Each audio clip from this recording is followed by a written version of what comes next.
হাতে আছে শাখা সিঁদুর, আরো আছে ভাতা। মামুনি তার জামাইরে লাগাইতে দেয় না, কারণ তার পুকুরে কাটে নানান রকম মানুষ। জানি নাই দেখুন ভাতারে না, ওর তো ভাই পুরা কপাল। কারণ আনছিল ছোট্ট একটা পুকুর, হন হয়ে গেছে বিশাল বড় খাল। শালা চেড়ে বাল হেনতে সব।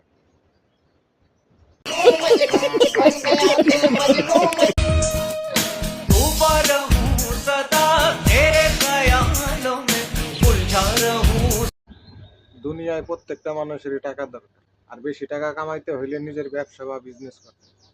আমার কাছে কথা, মামনি তুমি ব্যবসা করবা করো, কিন্তু মানুষ ঠকি জানো। তুমি অরিজিনাল গরুর দুধ দিয়ে ব্যবসা করো, তুমি নিজের দুধ দিয়ে কেন ব্যবসা করতে? কি ক্লিয়ার না ভেজাল আছে? रिमिक्स आइटम है ये।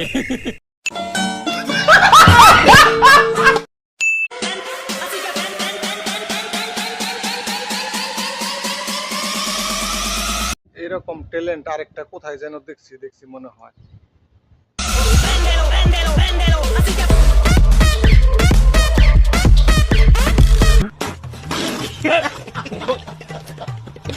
अच्छा है मैं अनपढ़। ছেলেকে বিয়ে করবো, এখন লুচ্চা ছেলে পাবো কই? মেনশন দাও। যাতে তোমার লগে তোমার বোনের, তোমার চাচতো বোনের, তোমার মায়ের, তুমি ব্যক্তের লগে লুচ্চামি করা পারে। আমার একজন বন্ধু আছে, কিরে যাবি নি? हाँ